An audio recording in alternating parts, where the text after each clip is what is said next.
경력으로는 74년부터 건국대학교 교수를 시작으로 서울대학교 사범대학 역사교육과 교수를 재직하였으며 현재는 서울대학교 명예교수로 계십니다. 저서로는 다시 역사란 무엇인가, 로마 공화정, 스파르타 교육과 시민생활, 인물로 보는 서양 고대사 등의 저서가 있습니다. 큰 박수로 환영해 주시기 바랍니다.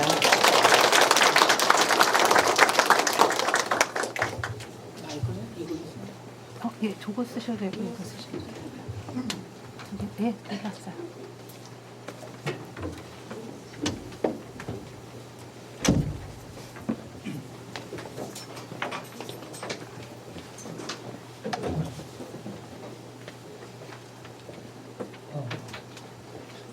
안녕하십니까? 잘 들립니까? 네. 고성을 읽겠습니다.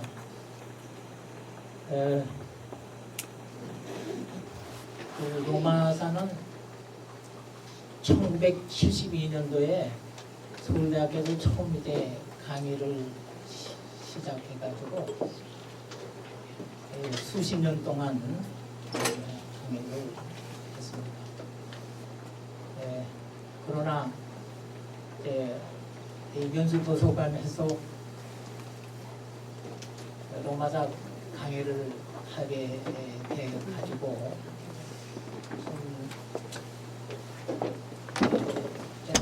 정리하는 생각에서 PPT도 좀 만들어보고 저 나름으로 고생을 좀 많이 했습니다. 앞으로 8번에 걸쳐서 PPT로 다 할 생각입니다. 오늘은 첫 번째 강의로서 제1강 초기 로마 역사인가 신화 또는 시인가, 신화 무슨 전설, 시 이런 거로 보는 쪽이 있는가 하면은 역사로 보는 쪽도 있고, 그래서 이제 논쟁이 분분한데 그 로마사를 공부하기 시작할 때 제일 먼저 부닥치는 것이 바로 이 문제입니다. 그래서 오늘은 이거를 좀 재미있게 공부하도록 하겠습니다.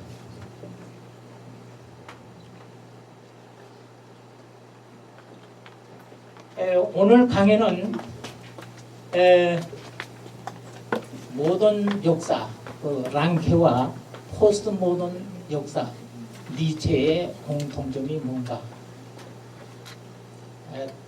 두 번째로 구글 옷으로 고대 로마를 방문하다, 세 번째 리비우스의 로마사 믿을만한가, 네 번째 낙관론과 회의론. 이 낙관론은 리비우스의 로마사는 역사다, 회의론은 전설, 신화, 시이다 라고 하는 건데, 그 각각의 주장과 그 공통점은 무엇인가. 그 다음에 이번에 로마사 강의를 하는 거는 김나무 선생님을 비롯해가지고 세 분이 테오드로 몽전의 로마사를 이제 번역했습니다. 지금 3권까지 나오는데 지금 계속 강의 중인데, 몽전의 로마사가 로마사 연구에 어떤 기여를 했는가, 그거를 좀 점검하는 그런 취지에서 이제 이 강좌가 마련됐습니다. 그래서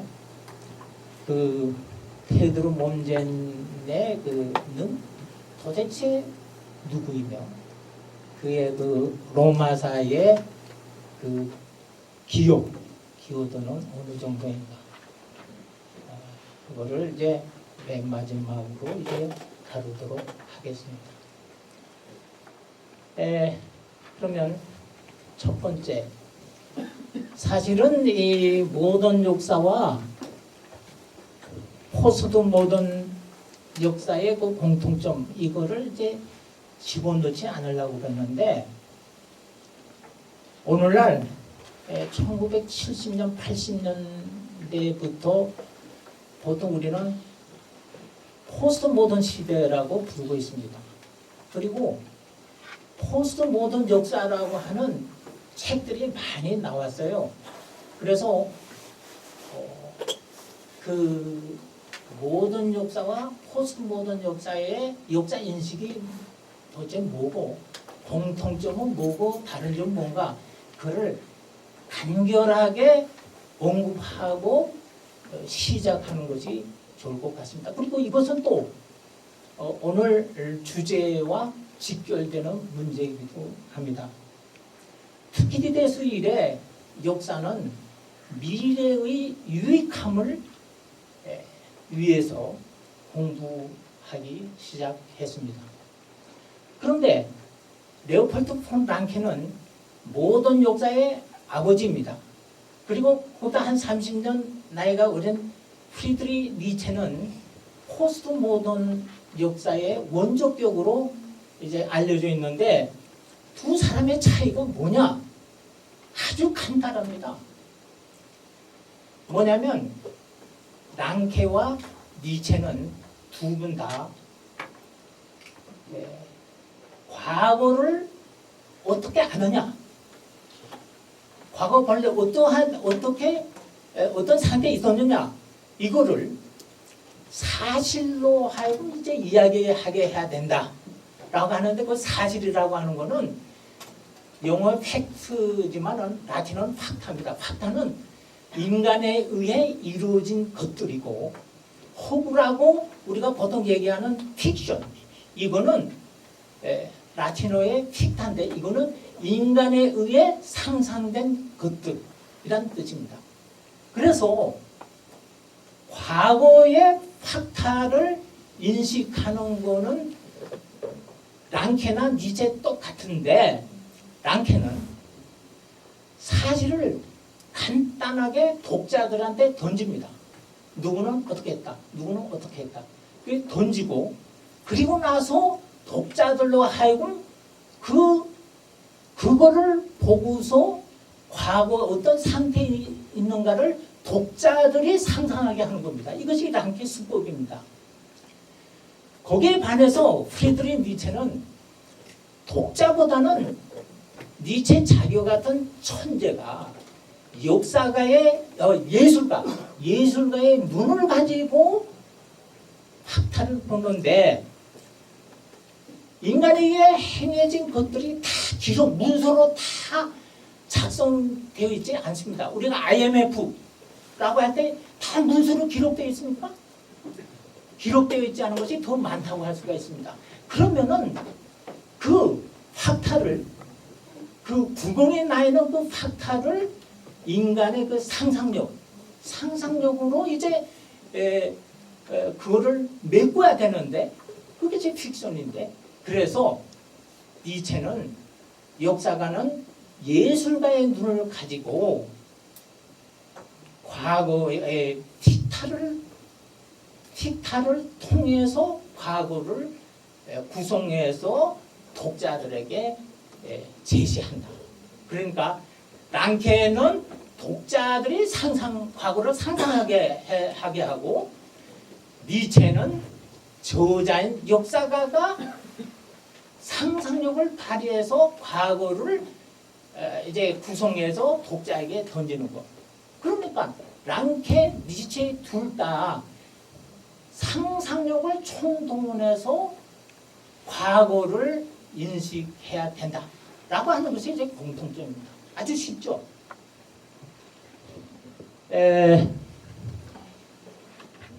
그런데 그 라카프라라고 하는 그 현대 역사 이론가가 이런 말을 했습니다. 그러면 랑케식의 방법, 니체식의 방법 이거는 자동차 하이브리드. 하이브리드 자동차는 전기로 갈 때, 휘발유로 갈 때. 그래서 랑케식이 그것이 필요할 때는 랑케식으로. 니체식으로 할 때는 니체식으로 이렇게 해야 된다. 그래서 하이브리드 사유 방식을 이제 채택해야 된다. 그 필요성을 강조한 것이 락아프라입니다. 이거는 제가 조수란 다시 역사란 무엇인가 이제 거기에 이제 잘 나오는데 여기에서 저 사진을 이제 제가 집어넣는데 저 왼쪽에 있는 사진은 그 80대 저 사람이 이제 91살까지 살았는데 80대 들어가지고 책을 하도 봐서 눈이 반쯤 멀게 됩니다. 반장님이 됩니다. 그때의 모습이고 이제 프리드리히 니체는 20대에는 역사가 우리 인간에게 해악을 준다. 뭐 이렇게 막 이제 떠들다가 30대에 랑케의 역사책을 보고서 드디어 내가 랑케를 통해서 역사에 관한 진짜 역사를 보는 진짜 눈을 가지게 됐다. 이렇게 해서 역사의 중요성을 강조한 것이 이제 그 프리드리히 니체라고 할 수가 있겠습니다. 하여튼 여기에서 제가 강조하고 싶은 것은 독자, 저자 둘 다 이 상상력을 발휘해서 과거를 이해하자. 그래서 그거를 통해서 미래의 유익함을 얻자라고 하는 것이 오늘날 역사 공부의 진짜 목적이라고 할 수가 있겠습니다. 그러면 로마사도 역사적 상상력을 총동원해 가지고 공부를 하려면 우선 재미있어야 됩니다. 그래서 제가 이제 좀 생각을 해가지고 보통 우리는 로마는 티베리스 강이 있고 그 강을 끼고 7개의 언덕이 있습니다. 그리고 그 가운데에 포로 로마노 광장이 있다. 그리고 그거를 로마 제6대 왕인 세르비우스가 성벽을 쌓았다. 이렇게 이제 이해를 하고 있는데, 그럼 보통 이제 이 지도에서는 여기가 이제 티베리스 강이고,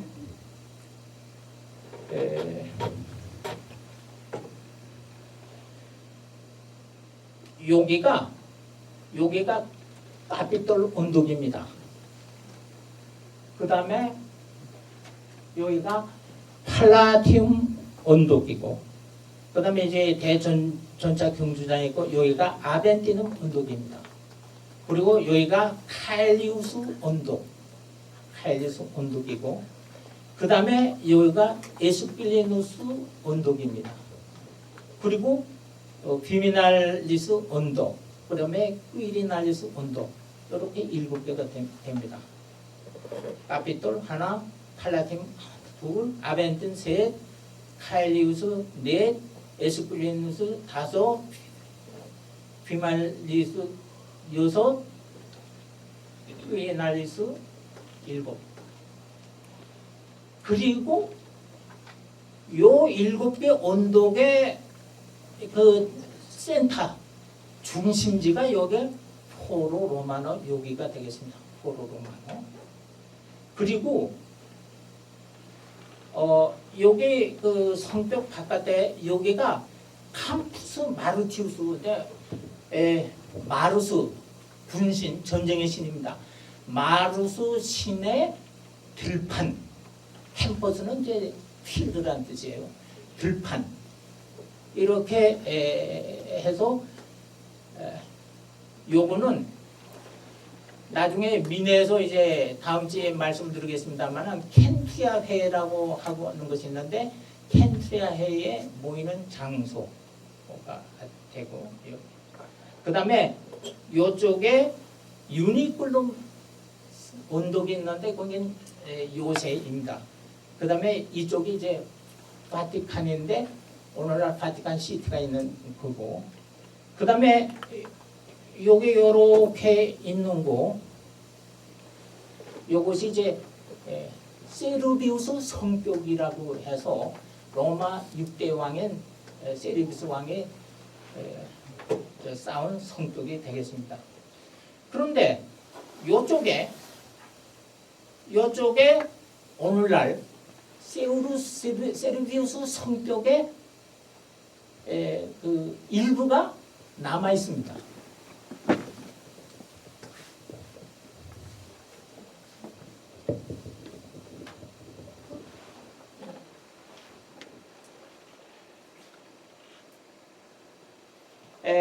그러면은 또 다른 지도로 한번 이제 보겠는데 같은 건데 여기가 카피탈 언덕, 팔라팀 언덕, 대전추 경제장, 아벤팀 언덕, 카일리우스 언덕, 에스쿠일무스 카일스 언덕, 에스쿠일무스 언덕,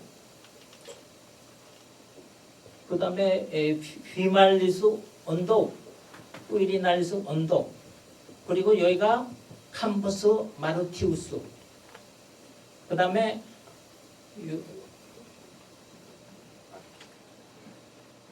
요렇게 되어 있는 게 요게 성벽이고 요쪽에 저 성벽에 자죽이 남아있다 그랬습니다.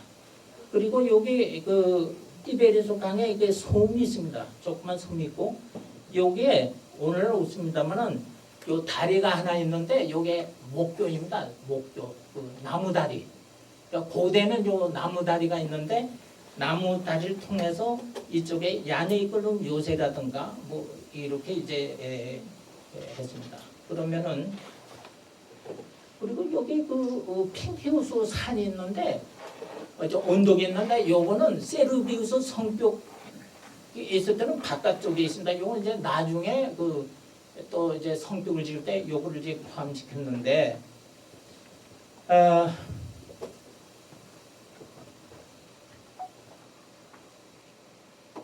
그러면 기원전 500년경에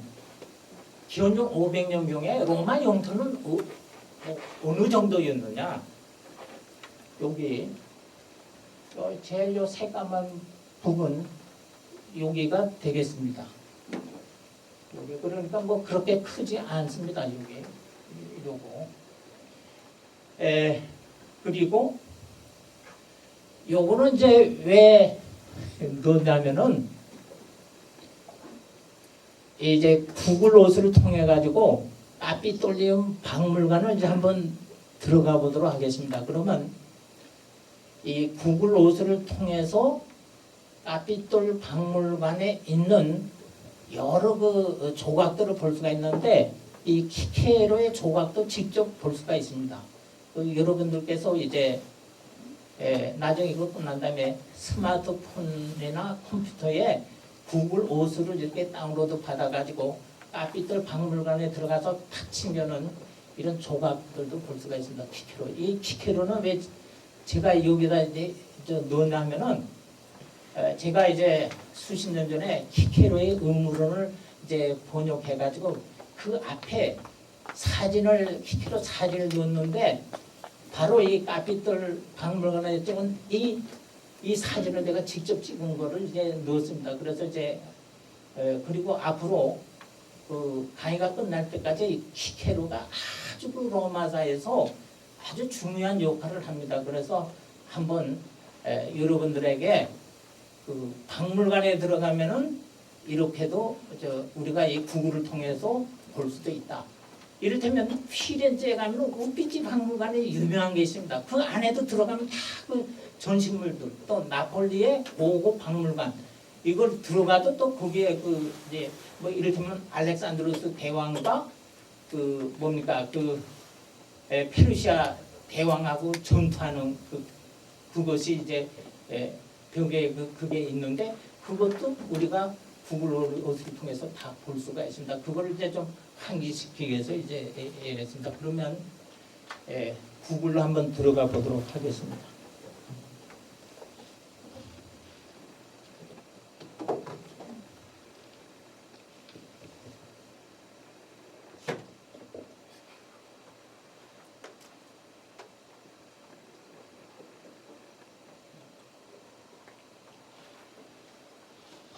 여기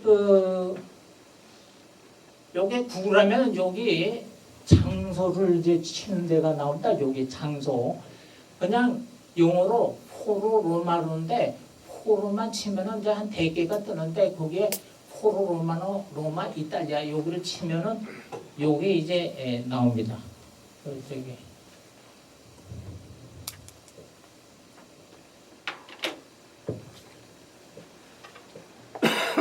제가 이 그림으로는 이게 좀 잘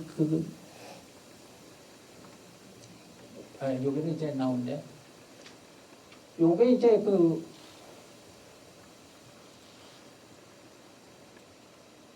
포로 로마노가 이제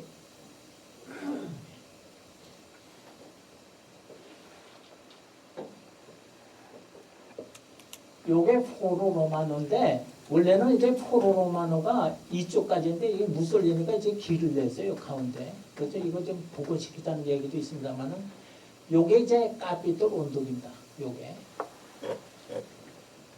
나중에 꼭 한번 좀 시험해 보세요. 카피톨 온도. 그 다음에 포로 로마노가 있고 요게 팔라팀 온도입니다. 아까 이제 사진 그림에서 나오죠. 카피톨 온도, 팔라팀 온도.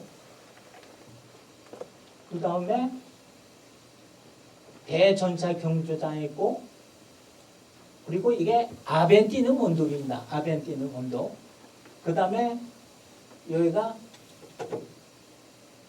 카엘리스 온도입니다. 여기가.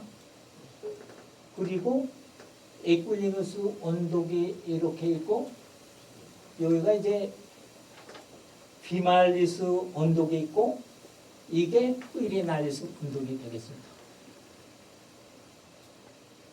이제 직접 자기가 컴퓨터 켜가지고 하면 아주 선명하게 이제 볼 수가 있는데 다시 정리하자면은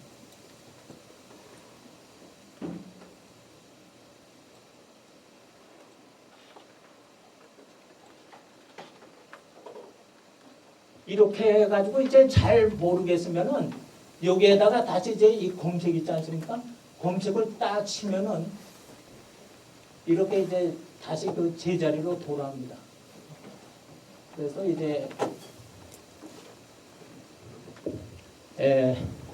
여기 포로 로마노가 있고 이제 여기 콜로세움, 오늘날 콜로세움이죠.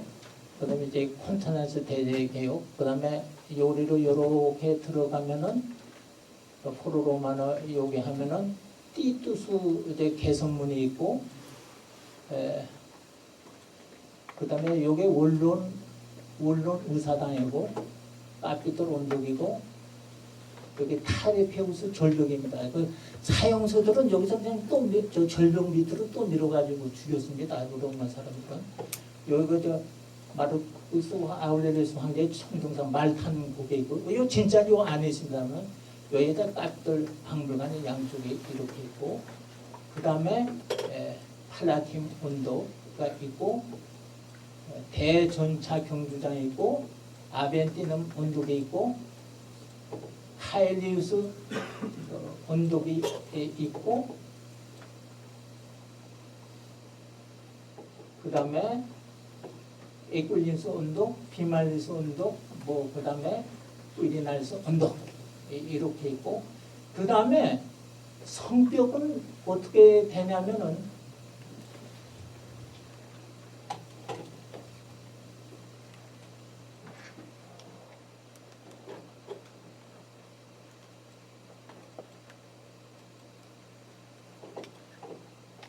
아주 심플하게 만들었습니다. 성벽은 이제 어떻게 되냐면은 요게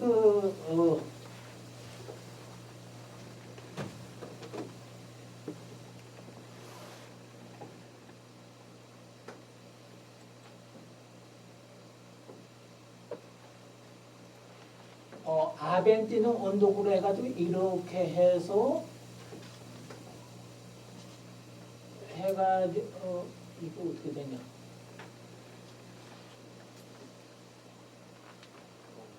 해가지고 이렇게 세르비우스 성벽이 이렇게 이제 들쳐있는데 요쪽에 요쪽에 그 오늘날 세리비스 성벽 그 흔적이 남아 있습니다. 그거 한번 보겠습니다.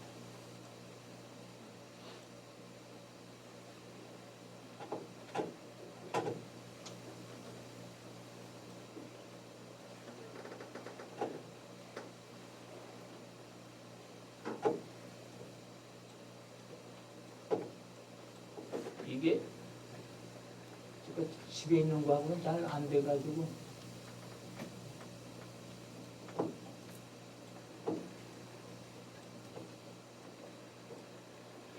요것이 로마의 종착역입니다. 기차역 종착역인데 여기 건물이 있죠? 건물이 있으면 여기가 성벽이 보입니다. 여기 한번 볼까요?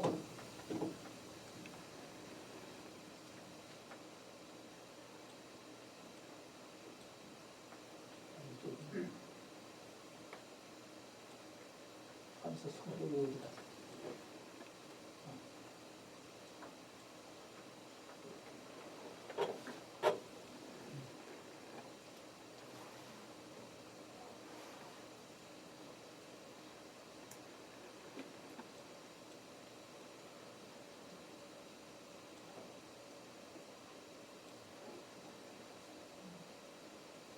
이게 지금 자기 집에서 컴퓨터를 이렇게 하면은 앞으로 성벽을 앞으로서도 보고 뒤로서도 보고 이게 왔다 갔다 이제 볼 수가 있는데 제가 이제 이 여기 컴퓨터를 좀 서툴러 가지고 하여튼 이것만 알면 됩니다. 로마 종착역 있죠? 그게 그 청사가 현대식 건물이고 그 앞에 세르비스 성벽이 이렇게 난다는 거. 집에 가서 꼭 해보세요. 그리고 이제 그 검색을 한번 누르고 그 로마는 그 이제 티베리우스 강인데 티베리우스 강에서 그 이렇게 바닷가로 가면은 이제 서울이고 인천 정도 생각하면 됩니다. 아테나의 경우에는 아테네에서 피레이서 항구 그 거리가 좀 있고 그런데 인천을 생각하면 됩니다. 그쪽에 이제 오스티아 항구가 있는데 한번 보겠습니다. 티베리우스 강 이제 이 긴데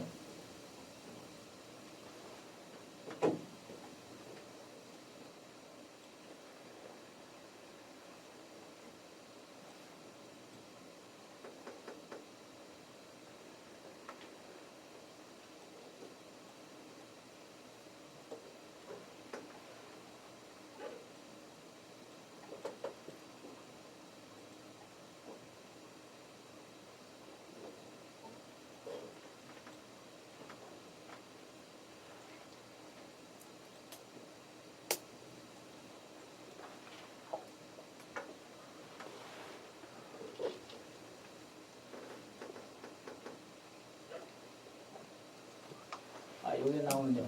여기 이제 그 티베리우스 강 하구가 되겠습니다. 여기 이제 오늘날 신 오스티아 항구고, 여기 이제 그 모래는 흑사장입니다. 모래는 색감 맞습니다. 백사장이 아니라. 그래서 여기 가면 한번 저 물속에 들어가 보세요. 그리고 이제 요게 그 티베리우스 강 하구인데 요렇게 해가지고 여기에서 이렇게 싹 이렇게 돌아서는데 여기가 옛날 오스티아 진짜 항구가 되겠습니다. 여기에서 이렇게 돌아서는 거 한번 볼까요?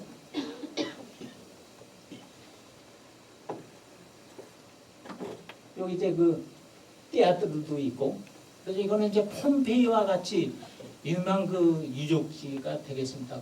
저기 로마 가면은 여기는 이제 그 전철이 다니니까 꼭 한번 저기 들어가 보세요. 여기 볼 게 많습니다. 그리고 한 가지 이쪽에 로마 공항이 있습니다. 이렇게 비행기가 다 보입니다.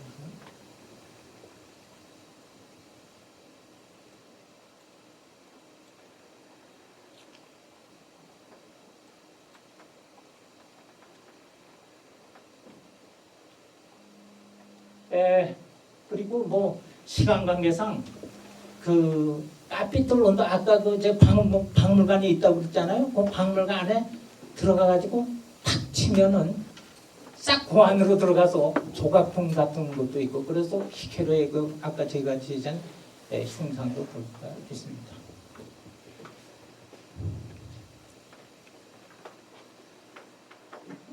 그리고 여기 이제 보면은 캄푸스 마르티우스 그거는 아까 뭐 저 지도에서 설명을 했습니다만은 캄푸스 마르티우스는 이제 로마 청년들이 이제 무술 훈련을 하고 거기서 하고 티베르스 강에서 이제 그 수용을 하고 이제 그리고 이제 군사훈련을 마무리 짓고 이제 그런 됩니다. 요거는 이제 다음 시간에 캄푸스 마르티우스에 대해서 좀 더 자세하게 설명을 하도록 하겠습니다.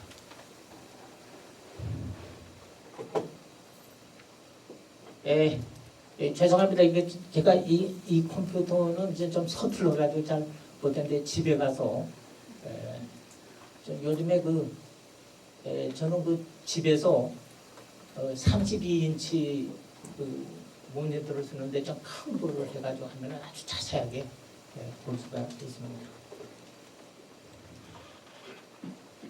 그러니까 요것도 이제 직접 구글 노트에서 들어가서 볼 수가 있다.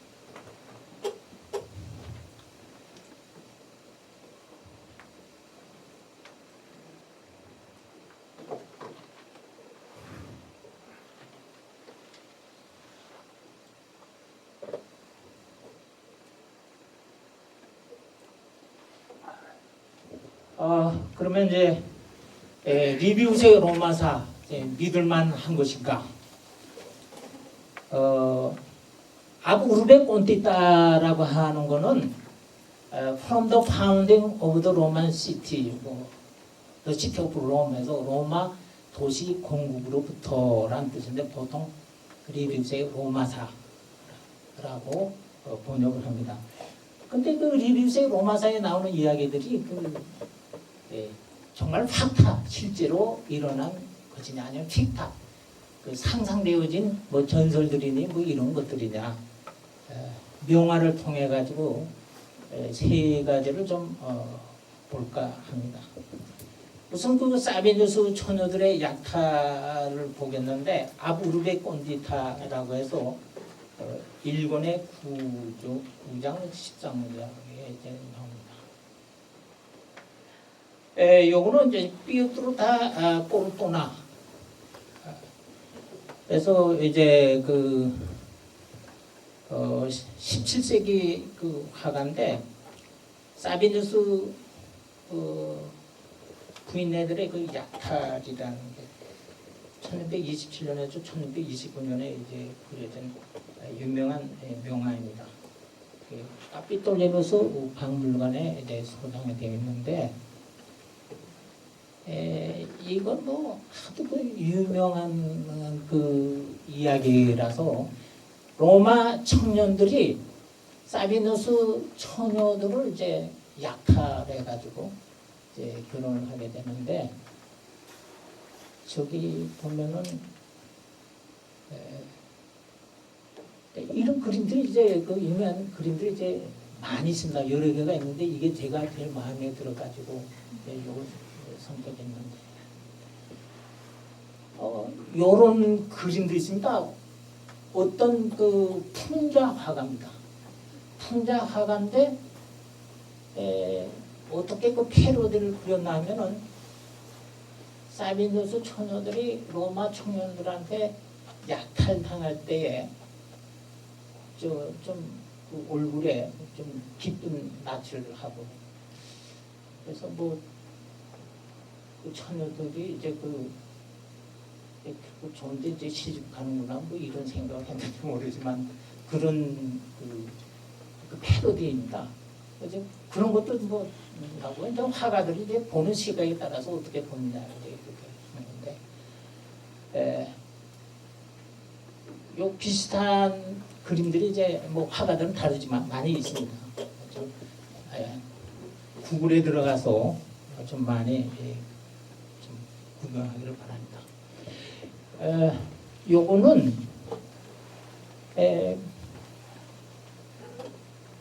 그 결과 결혼해가지고 아이들 세 명, 네 명 이렇게 낳고 이렇게 잘 삽니다. 그런데 사비누스의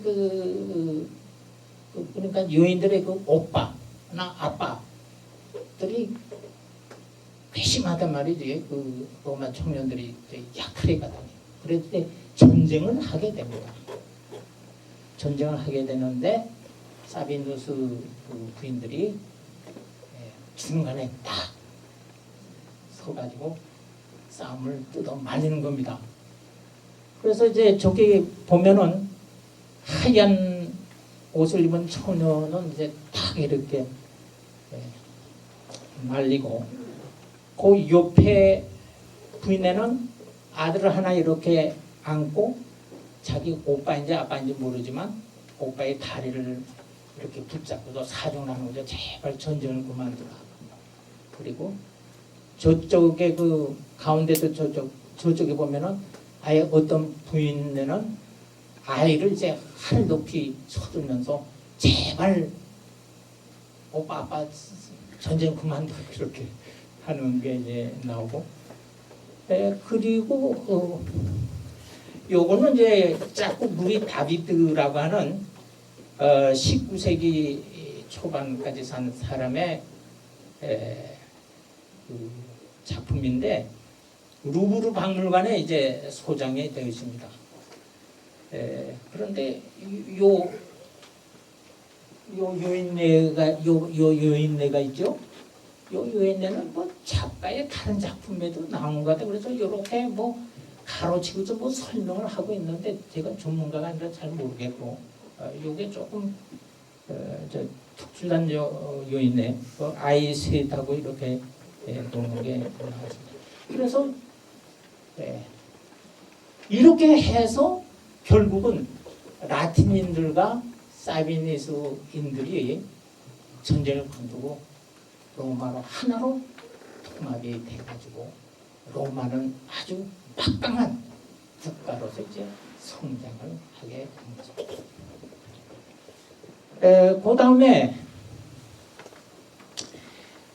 그 호라티우스 삼형제의 결전이라는 게 뭐냐면 여기 그 알바롱가라고 하는 데가 있습니다. 그러니까 그 로마에서 그 남쪽으로 큰 호수 같은 것이 있고 이제 산이 있고 그런데 거기에 알바롱가라고 해서 상당히 오래된 그런 이제 나라가 있었는데 어차피 성장하는 로마와 그 알바롱가는 한 번 붙게 되어 있었습니다. 전쟁을 하고 전쟁을 하는데 하다 보니까 이제 그래서 알바롱가 제일 전사 3명 뽑아 차출하라. 우리 로마에서 3명 내보낼게. 그래서 이기는 쪽이 승자가 되도록 하자. 나라를 다 차지하도록 하자. 좋다. 그래서 이제 그 로마에서는 호라티우스 삼형제가 나가고 또 알바롱가 쪽에서는 이제 또 3명의 그 이제 청년이 나와가지고 이제 결투를 하게 되는데 로마의 3형제 중에 2형제는 싸움에서 죽고 한 호라티우스가 살아가지고 그 알바롱가의 3명의 그 청년을 다 죽입니다. 그래서 로마의 호라티우스가 이기게 됩니다.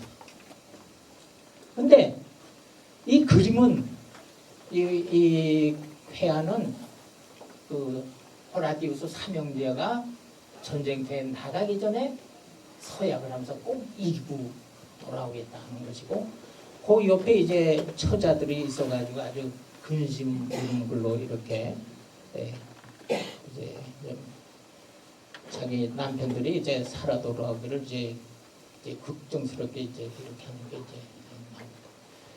그래서 이제 그 이기고 나서 호라티우스 형제 하나가 이제 살아서 이제 승전 보러 가고 오는데 그때 호라티우스 그 누이 동생이 하나 있었는데 누이 동생이 그 알바론가의 그 죽은 전사의 그 전사 중에 한 약혼자가 하나 있었습니다. 그래서 그 누이 동생은 약혼자가 적이지만 약혼자가 죽었다는 사실을 알고 나서 그냥 대성통곡하면서 이제 서글퍼합니다. 그때 그 호라티우스 오빠가 누구든지 적을 갖다가 이렇게 적의 죽음을 선포하면은 가만두지 않겠다. 그래가지고 자기 누이 동생 칼로 쳐서 죽입니다. 유명한 그 얘기인데, 그런데 로마가 이제 강건하게 된 거는 바로 이런 데 있습니다. 그 알바론가가 3대3 결전해가지고 이게 항복에 너무 억울하다 그래가지고 이제 배반하고 뭐 그래가지고 해서 결국 로마가 이기는데, 그때의 로마는 이 알바론가 쪽에 이쪽에 그거를 이제 그 카일리스 원독에 와서 살게 합니다. 그리고 이제 원론위원도 시키고 이렇게 해서 포섭해서 로마는 강하게 됩니다. 스파르타는 이와 정반대입니다. 스파르타는 자기네들끼리만 결혼해가지고 뭐 그러고 외부 사람들 받아들이지 않았습니다. 그래서 스파르타는 시민이 10,000명, 8,000명 그러다가 6,000명 뭐 그러죠, 뭐 1,000명 뭐 그러죠, 나중에 100명도 안 돼서 결국 스파르타는 이제 망해버리고 마는데, 로마는 외적을 쳐가지고 자기네 시민으로 삼고 원로원도 시키고 심고, 그래서 농사도 짓게 해가지고 세금도 거둬들이고 전쟁터에 나갈 군인도 이제 확보하고, 이거 아주 로마가 그 정치적으로 뛰어난 그런 활동을 하게 됩니다.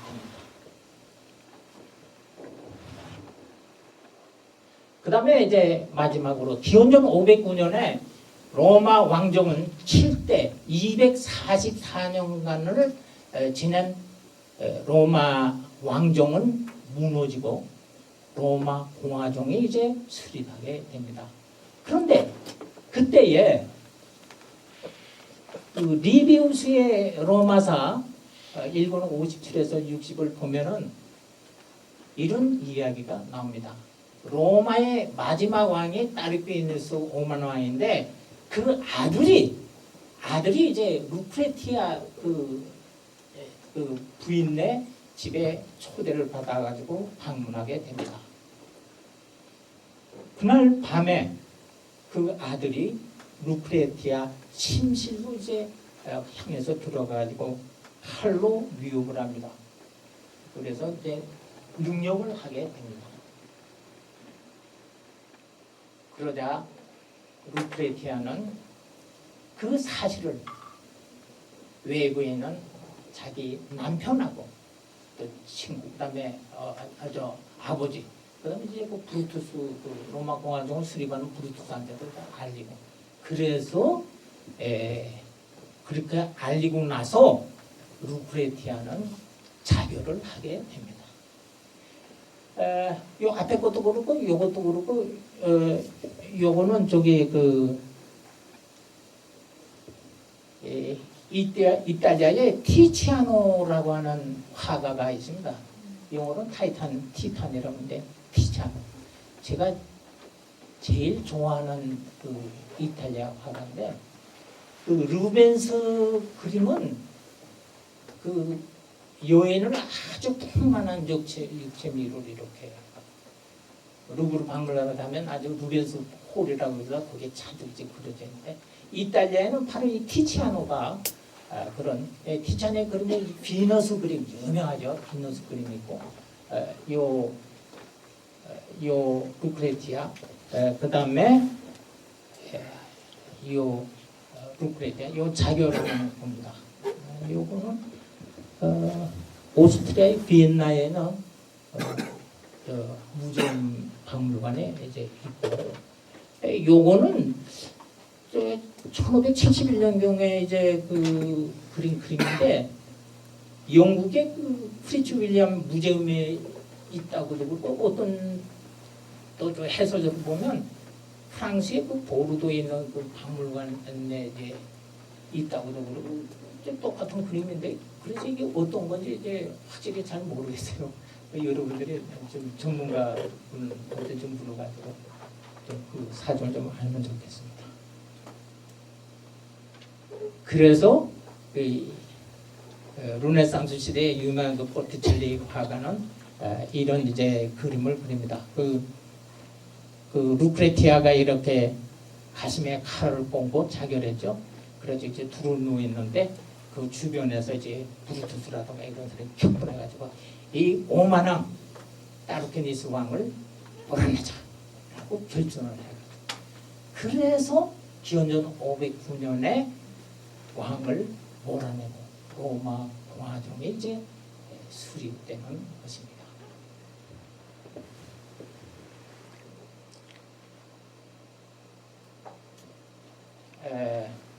청하게 10분간 쉬겠습니다. 오늘의 강의 주제로 들어가도록 하겠습니다. 그 초기 로마라고 할 때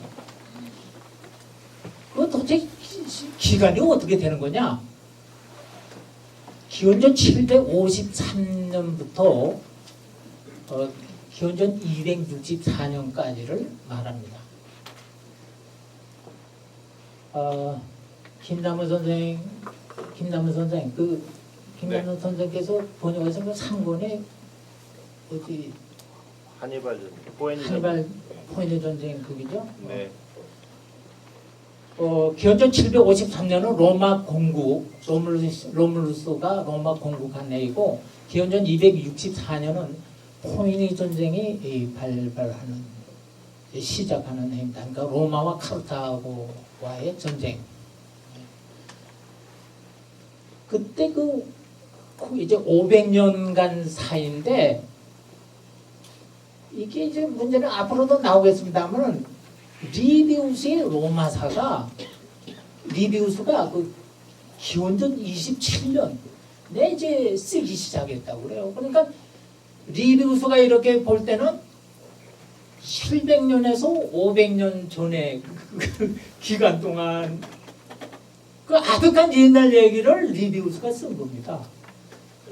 그래서 이제 이게 역사냐 전설이냐 시냐 뭐 이런 얘기가 나온 것인데 그 참고 문헌을 보면은 리비우스의 그 로마사 리비우스의 로마사는 142권이 이제 142권을 썼는데 오늘날 남아있는 것은 1권에서 10권 그 다음에 11권에서 20권까지는 또 없어졌어요. 오늘 볼 수가 없습니다. 그리고 21권에서 45권까지 또 남아있고 그 다음에 142권까지 다 없어졌습니다. 그래서 누가 이제 그걸 에피토메라고 그래가지고 이제 개요소라고 이제 쓴 게 이제 간단하게 남아있는데 제가 전공하고 있는 그라프 형제 시대만 해도 그게 리비우스의 로마사가 없습니다. 하여튼 리비우스의 로마사 그리고 이제 루이지 파레티하고 플리니 프라카로인데 루이지 파레티는 역사다. 리비우스의 로마사는 역사다. 그리고 이제 프라카로는 무슨 역사냐? 시다, 전설이다. 뭐 이런. 그 중에 극단적인 회의론자. 극단적인 회의론자. 리비우스의 로마사는 이게 역사가 아니라 그냥 가짜 역사다. 사이비 역사다.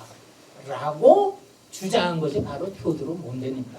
요거 테오도르 몬덴의 극단적 회의론에 대해서 맨 마지막에 다시 이제 설명이 되는데, 그 다음에 이제 제가 쓴 로마 공화정에 이게 뭐 상당히 오래전에 썼는데, 이번 강의를 통해서 뒤에서 제가 하나 새로 쓰려고 합니다. 그래서 옛날 거니까 사서 보시지 마시고, 도서관에서 필요하면 참조하시고, 나중에 제가 책을 냈습니다. 그래서 사서 보시기 바랍니다. 그 내용이 이제 확 달라지고, 이번에는 뭐 상당히 이제 풍부하게, 이를테면 12%또 이제 1표, 2표, 3표 이렇게 아주 자세하게 제가 해설하고, 그라프 형제도 뭐 자세하게 이제 이제 공부한 거를 이제 좀 얘기하려고 합니다. 그 다음에 그 로마에서 최초의 문학 작품이 나오는 게 언제냐? 기원전 240년 이후입니다. 그러니까 제2차 포에니 전쟁기 그 하니발 전쟁 때의 그 인물들은 나에비우스하고 엔니우스라는 서사시인이 있었습니다. 이분들이 서사시를 읊었어요. 근데 그것도 오늘날 다 남아있는 게 아니라 그냥 단편적인 것들이 이렇게 남아있어서 좀 문제가 되지만, 그 다음에 최초의 역사 기록이 언제냐? 이거는 역시 그 포에니 전쟁 때의 그 서사시인 나에비우스와 엔니우스 그 서사시인들과 동시대인입니다. 퀸투스 파비스 픽토르라고 하는 사람과 키키우스 알리멘투스라는 사람이 연대기를 이제 적어놨어요. 근데 이 연대기도 오늘 온전하게 남아있는 게 아니라 또 이제 많이 없어지기도 하고 이제 그래서 그리고 그 기원전 130년경에 이제 겔리우스라는 사람이 97년권에 그 연대기를 썼다고 그러고, 기원전 73년에 리케니우스 마케르라고 하는 사람이 연대기를 쓰고, 근데 이 연대기를 또 크게 모아가지고 대연대기 이걸 이제 라틴어로는 아날레스 막시미라고 그러는데, 대연대기를 썼는데 낙관론자들은, 역사라고 하는 낙관론자들은 기원전 390년경부터 대연대기를 쓰기 시작했다. 그리고 회의론자는 아니 기원전 130년경부터다. 뭐 여러 가지 의견을 이제 달리하고 있습니다만은, 그래서 요것들을 보고서 리비우스가 과거 700년에서 200년까지, 그러니까 로마 건국부터 포에니 전쟁 때까지의 로마사를 리비우스가 기원전 27년에 이제 썼습니다. 그러니까 리비우스의 로마사가 이게 믿을 만한 것이냐, 역사 가치가 있는 것이냐, 없는 것이냐 하는 거는 리비우스가 직접 보고 토대로 해서 썼던 나에비우스 엔니우스의 서사시, 그 다음에 최초의 문학 작품이죠. 최초의 역사 기록인 파비우스와 알리멘투스의 이 연대기. 이게 믿을 만한 것이냐? 이게 신빙성이 있어가지고 역사라고 한다면 리비우스의 로마사는 그걸 토대로 썼으니 이것도 리비우스의 로마사는 역사라고 볼 수가 있고, 그렇지 않으면 이거는 호구다, 전설이다, 이렇게 볼 수밖에 없는 것입니다. 그러면 또 아니 최초의 문학 작품 나에비우스 엔니우스의 서사시, 최초의 역사 기록 파비우스 알리멘투스, 이 사람들의 대연대기, 연대기, 이거는 도대체 그럼 뭐를 토대로 해서 그러면 서사시로 뭐 연대기를 작성했느냐? 뭐 토대로 뭐 기본으로 삼은 게 있지 않겠느냐? 해서 이제 문제가 되는 것이 바로 고대 영웅 서사시와 대연대기 아날레스 막시미라고 하는 게 나오는데, 즉 고대 영웅 서사시라고 하는 것이 사료로서 신빙성이 있으면은 역사고, 신빙성이 없으면은 호구다, 전설이다, 신하다, 시다, 친하다, 뭐 이런. 그 다음에 대연대기도 이게 신빙성이 있으면은 역사고, 그렇지 않으면은 호구다, 시, 전설, 신화, 뭐 이런 거예요. 이렇게 판가름할 수밖에 없는 것입니다. 그래서 리비우스의 로마사가 사료로서 믿을 만한 것이다 라고 하는 낙관론자들은 고대 영웅 서사시, 이거는 정말 믿을 만한 것이다, 대연대기 이것도 정말 믿을 만한 것이다, 이렇게 주장하는 것이고, 이게 루이지 파레티 그거고, 그 다음에 그거 어느 정도 그냥 가능성이 있지만 정말 믿을 수는 없다라고 하는 것이 회의론이고, 그 극단적인 회의론자가 테오도르 몬제니고, 그리고 그 루이지 파레티와 논쟁을 벌였던 것이 이제 플리니오 프라카로였던 것입니다. 그런데 여기서 한 가지, 루이지 파레티와 플리니오 프라카로가 이 문제를 가지고 논쟁을 벌인 것은 1950년대입니다. 상당히 오래전이죠. 그런데 이 사람들이, 이 두 양반이 아주 치열하게 이제 논리적으로 또 체계적으로 이렇게 논쟁을 벌였기 때문에 그 후에 많은 또 이런 비슷한 논문들과 저서들이 나왔습니다만 이거를 토대로 해서 크게 벗어나지 않고 있어. 그래서 그 오늘 아침에도 그 1967년에 나온 지하든가 그 사람의 그 비슷한 논문을 제가 하나 읽었는데, 이게 읽어보니까 대동소이하고 그래서 이제 그거를 이제 여기에서 거론하지 않도록 했습니다만은, 하여튼 여러분들이 이제 1950년대 아주 먼 옛날에 이제 논쟁을 벌였지만 이게 진짜 논쟁을 해가지고 오늘날 거기에서 크게 벗어나지 않고 거기에서 이제 맴돌고 있다, 이렇게 생각하면 되겠습니다. 그러면 고대 영웅 소사시는 그 믿을 수가 있다, 연대기도 믿을 수가 있다 하고 하는 그 낙관론과 회의론에 대해서 좀 기획을 보면은 17세기만 하더라도 리뷰서 로마서 이거 역사지, 그거 토를 달고 아니다 하는 건 절대 없었습니다. 그게 진짜 역사다. 1685년에 이제 페리초니우스, 그다음에 1710년에 비고, 그다음에 니브루가 나오는데, 니브루는 테오도르 몬젠의 선생님이 있습니다. 베를린 대학의 선생님. 이 니브루의 로마사를 읽어보면 완전히 로마사 그대로 베낀 겁니다. 아까 얘기한 그 명화 보면서 이렇게 얘기한 것들, 그런 건 다 그냥 그대로 재밌게 했었어요. 그 다음에 50년대 이제 그 다음에 이제 상크티스 나오고, 그 다음에 루이지 파레티 50년대 이제 낙관론의 챔피언으로 등장하는 것이 루이지 파레티고, 그 다음에 회의론은 에토레 카이소, 그 역사라고 볼 수 있을까? 테오도르 몬제는 하나의 전설이다, 사이비 역사다, 극단적인 회의론. 그 다음에 플리니오 프라카로. 이 플리니오 프라카로는 그래도 낙관론과 좀 이렇게 일맥상통해가지고 뭔가 좀 타협하려고 하는 그런 기운이 이제 엿보입니다. 그래서 그런 거를 좀 이제 자세히 보도록 하겠습니다. 우선 고대 영웅 소사시에 대한 파레티와 프라카로의 그 견해자와 공통점을 보겠습니다. 낙관론이 파레티. 이제 역사로 보는 거는 뭐냐면 이런 근거에서입니다. 뭐냐면 로마의 귀족들, 로마의 귀족들, 뭐 평민들 중에서도 부유층은 저녁 식사할 때, 만찬을 부릴 때 친구들을 불러 모읍니다. 그래서 같이 이제 저녁 식사를 하는데, 그때는 반드시 소년들이 합창단을 구성해 가지고 플루트의 반주에 맞춰서 노래를 부릅니다. 노래를 쭉 부르는데, 노래의 내용이 뭐냐면은 과거 자기네들 조상 그 영웅들의 그런 영웅담이라든가 그런 내용을 갖다가 그 노래로 불렀습니다.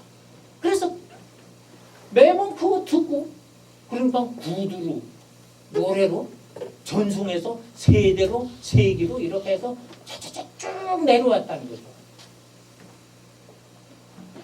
이 기억이라는 게 무섭습니다. 이제 글자도 뭐 좀 기억이라는 게 기억해서 쭉 내려. 고대 영웅 소사지.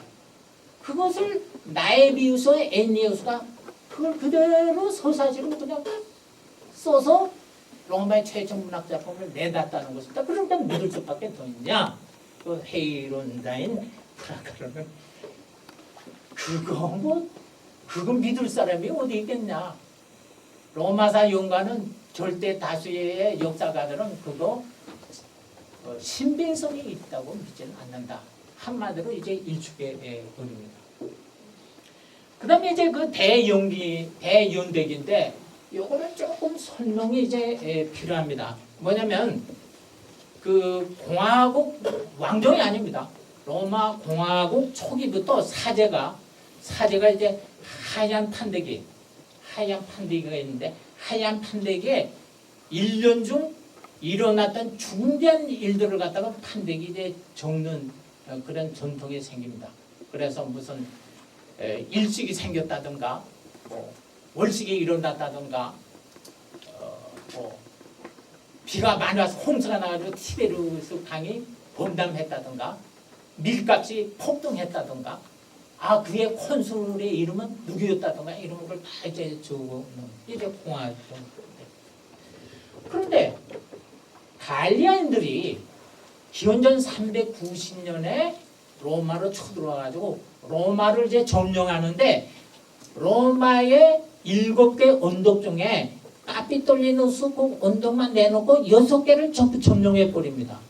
갈리아인들이 7개월간 점령해 버리는데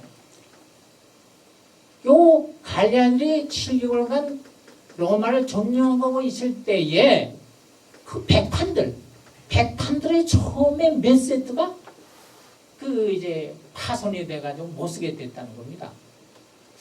그래서 이제 7개월 후에 갈리아인들이 다 물러난 다음에 사제들이 이제 연대기를 이제 복원하고 파손된 거 복구하고 그 복구하는 김에 로마 왕정 얘기 공화국 때부터 시작하는 거예요. 로마 왕국에 관한 그 내용을 소문 형식으로 이제 넣어서 대연대기를 만들었다는 것입니다. 그러니까 그거 믿을 수가 있다, 역사라고 볼 수가 있다라고 이제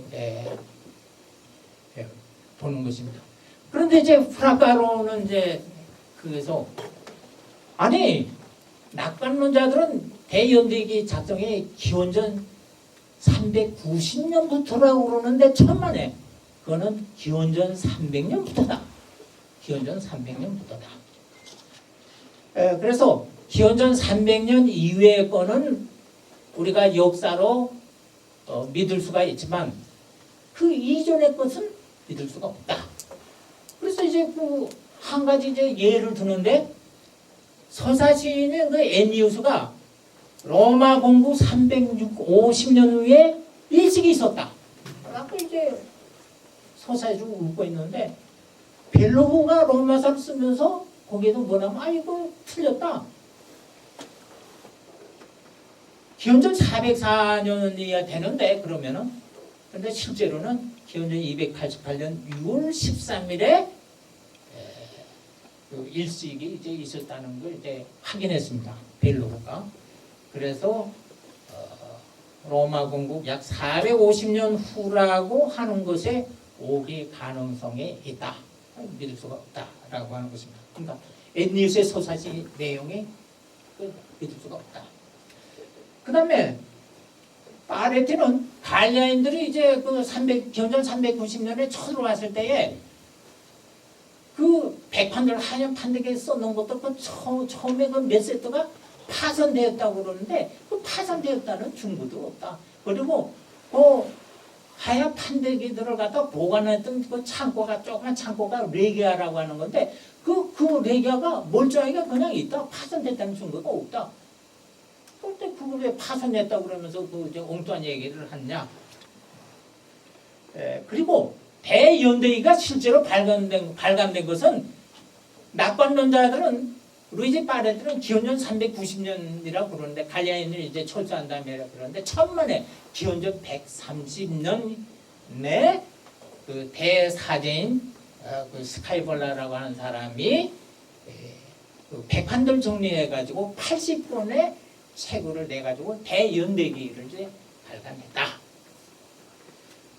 그리고 무슨 뭐 왕국 시대에 관한 서문을 집어넣는데 뭐 그리스의 역사 인식, 뭐 에트리아의 역사 인식 이게 작용해가지고 그래서 이게 역사 의식이 투철한 역사 의식이 그 이제 투영된 것이기 때문에 이걸 역사라고 볼 수가 있다라고 낙관론자들은 우기고 그러는데 천만에 이거는 하나의 판타지 환상에 불과하다라고 이제 회의론자들은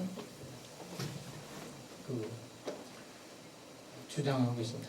그러나 여기 그 공통점이 있습니다. 그 타이점이 있는데 파리에티는 고대 영웅 서사시와 그 대연대기 이거를 이제 역사로 보아야 한다고 강조하지만 그러나 고고학적 자료, 언어학적 자료 이런 거를 가지고서 이제 보완해서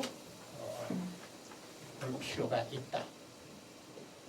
그리고 프라카로 같은 사람은 아니 고대 영웅서사지와 대연대기의 기본적인 사실들에 대해서 다소의 가능성, 뭐 그런 가능성이 있다라고 인정할 수도 있지만 절대로 그 확실성을 절대적 확실성을 부여해서는 안 될 것이다. 이렇게 이제 주장을 하고 있습니다.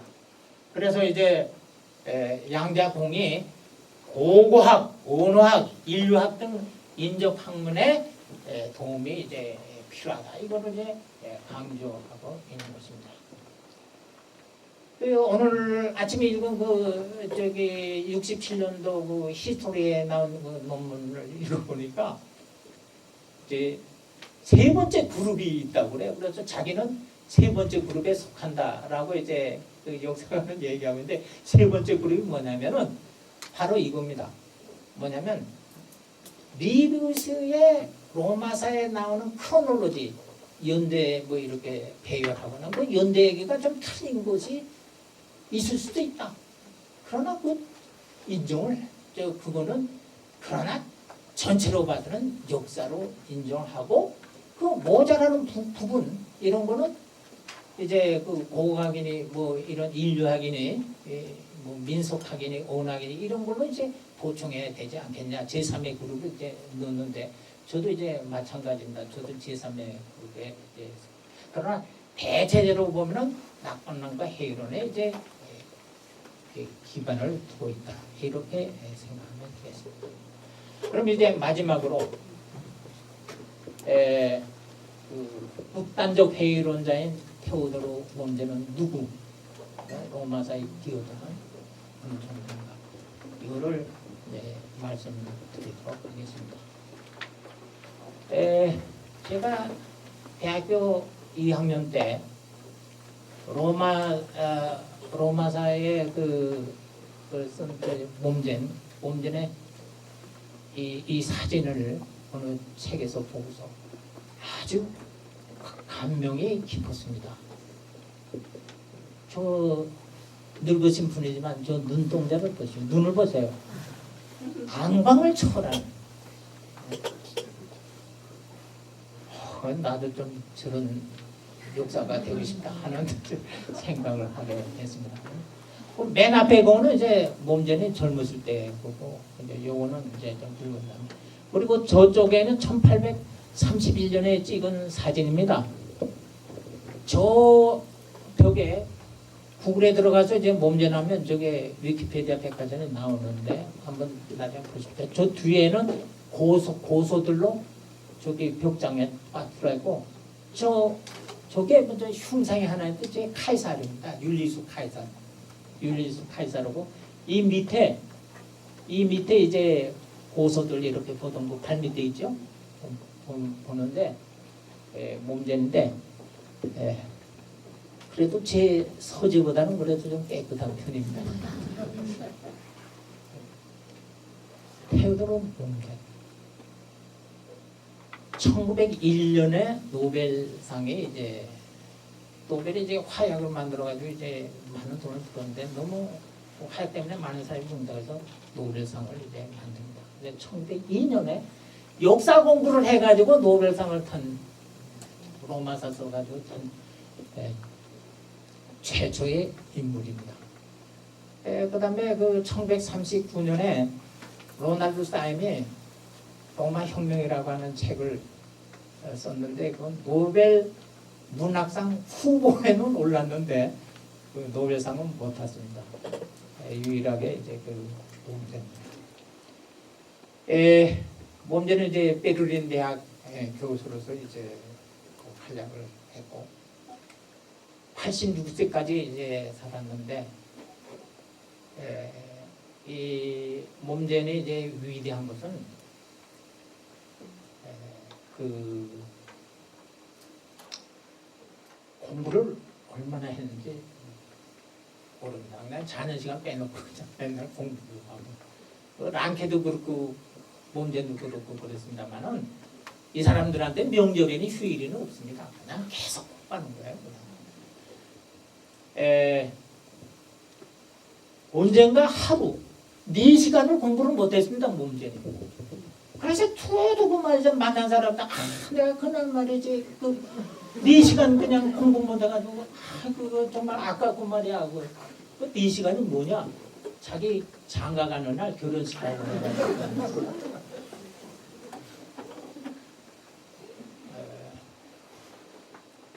그 몸제는 그 아들 딸도 이제 유명 뭐 역사가 많이 있습니다만은 사제지간의 전형적인 모델로 얘기되는 것이 몸쟁과 스승의 몸쟁과 제자의 막스베에바입니다. 막스베에바는 이제 고대 농업사 중 로마 농업사는 이제 로마사 전공했어요. 근데 몸쟁이 이제 그 임종할 때에 막스베에바가 왔습니다. 이제 있었습니다. 무릎 꿇고 있었겠죠. 그때 몸쟁이 눈 감으면서 미소를 띠면서 하는 말이 내가 죽어도 하나도 걱정이 안 된다. 왜냐하면 막스베에바가 있으니까. 이게 사제지간의 그 전형적인 모델로 이제. 그 다음에 몸전의 사유가 누군지 아십니까? 고전 문헌학에 그또 테두라고 할 수 있는 빌라모비츠. 이게 사유입니다. 뭐 아들 딸도 뭐 한수 몸전이 뭐 많이 있는데 이제 뭐 역사니 이제 유명. 그리고 저기 그 율리스 카이사루 저기 흉사 있는데 몸전이 이제 로마사를 썼는데 1권, 2권, 3권, 그 다음에 4권을 뺐습니다. 그리고 5권을 썼습니다. 그 4권을 왜 썼느냐? 뭐 썼느냐? 몸전은 프로이센을 통일할 위대한 장군님의 정치가 나오기를 기대했습니다. 그 이제 로마의 카이사루, 율리스 카이사루와 같은 위대한 정치가가 나와가지고 독일, 갈갈이 찢겨져 있는 독일을 통일했으면 얼마나 좋겠는가. 그 사람이 나와서 독일 통일하는 것을 봐야 율리스 카이사루를 제대로 그릴 텐데. 그래서 그걸 기다리느라고 사고는 그대로 남겼던 겁니다. 이건 유명한 겁니다.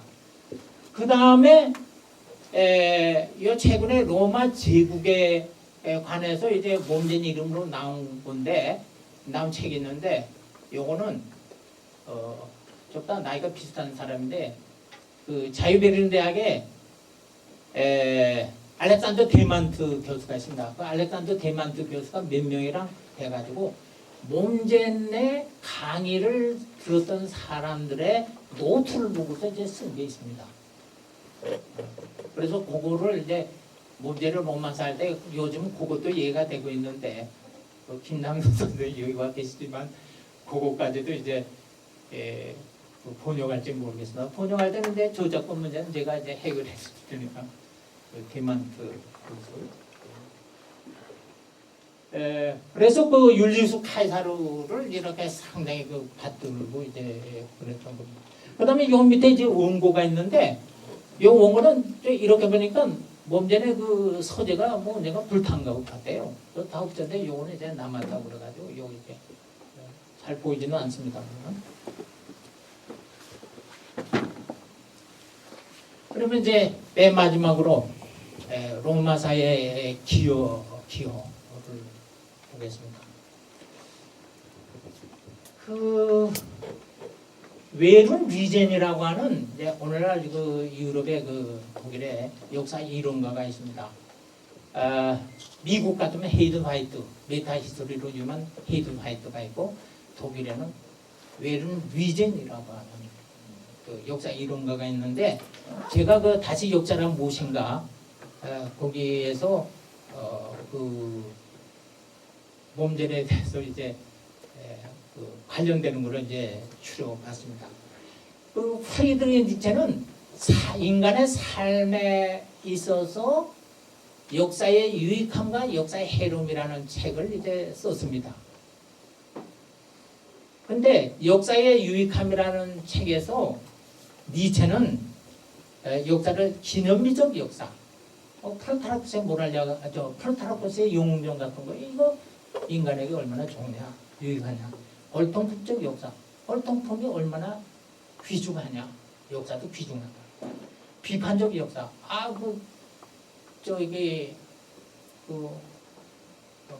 악인의 그 군주가 나와가지고 이렇게 하면 그 비평적으로 저렇게 돼도 안 된다, 그런 거 비판적 역사. 그런데 웨른 리저는 거기에 생성적 역사라고 하는 거를 이제 하나 첨가합니다. 그래서 웨른 리저는 네 개의 역사적 이야기의 유형을 제시하는데, 첫 번째 전통적 이야기체, 모범적 이야기체, 비판적 이야기체, 이거는 니체의 그걸 따온 겁니다. 그리고 마지막으로 네 번째 생성적 이야기체. 근데 생성적 이야기는 뭐냐? 게네티세스 에아첼렌이라고 하는 건데, 이 생성적 이야기란 뭐냐면 기원과 미래를 얼똥품적 역사가 하듯이 변하지 않는 전통들이나 기념비적 역사가 하듯이 행동문칙이라는 하나의 통합 단위로 묻지도 않는다. 비판적 역사 이야기처럼 과거와 미래를 추상적으로 분리시키지도 않는다. 그리고 진짜로 과거와 미래 사이에 있는 질적인 차이를 부각시킴으로써 새로운 질적인 전환을 일으켜 나가는 과정, 이것이 생성적 이야기인데, 여기에 속하는 것이 몸된 크리스천 마티아스 테오도르 몸된 로마사라고 웨른 리전이 이야기를 하고 있습니다. 그래서 이게 좀 난해하게 생각되면은 제가 쓴 다시 역사학에서 이쪽으로 좀 들어가서 읽어보시면 자세히 알 수가 있을 것입니다. 그래서 웨른 리전은 몸전처럼 역사를 써야 된다. 생성적 이야기체로 역사를 써야 된다. 이렇게 이제 강조하지 않았습니다. 그렇다면 도대체 몸전은 로마사, 진짜 요게 이제 그 로마사의 지수가 나타나는 것입니다. 몸전 도대체 로마사를 어떻게 썼기에 웨른 리전이 그렇게 극찬을 하고 또 노벨 문학상까지 타고 그랬냐? 김남우 선생님이 번역한 로마사 제1권 이렇게 보면은 처음부터 무슨 언어 얘기 나오죠? 종족 얘기 이런 거 나오는데 이게 도대체 지음지세 나오고, 근데 이게 도대체 뭐냐? 이게 그렇게 유명한 건가? 도대체 우수한 뛰어난 점이 뭐냐? 이렇게 이제 우리가 의문을 정리해야 되는데, 몸전의 로마서는 극단적 회의론자입니다. 왕정 시대를 하나의 제도로서 다룹니다. 왕정 시대 인정합니다. 몸전. 세르비우스 국법. 이거 그냥 왕정 시대 세르비우스 국법 세르비우스 거기에 대해서 이제 제가 다음 주부터 얘기가 되겠습니다. 왕정 시대 귀속시킵니다. 그리고 하나의 전설로 가뿐된 왕의 축출의 사실을 그냥 수락합니다. 그러니까 루크레티아 이렇게 해가지고 한 거 타르키니우스 오만 7번째 왕, 로마인들이 이제 쫓아내고 로마 공화정 수립한 거 다 인정합니다. 그러나 그다음에 7명의 왕들의 각자에 대해서는 일체 언급을 안 해요. 그러니까 로무루스 왕 때, 누마 왕 때, 세르비우스 왕 때 일일이 리비우스는 그냥 그 왕들의 누마 왕 때는 어떻게 하고 이런 얘기를 쭉 나오는데, 몸전은 그런 거 싹 빼버립니다.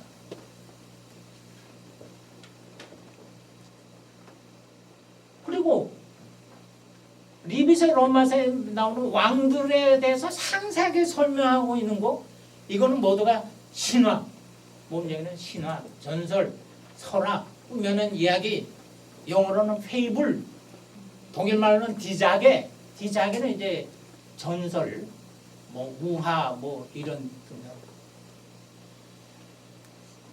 디자게, 디 휘어 알레스 아이넨 우스프룽파이스.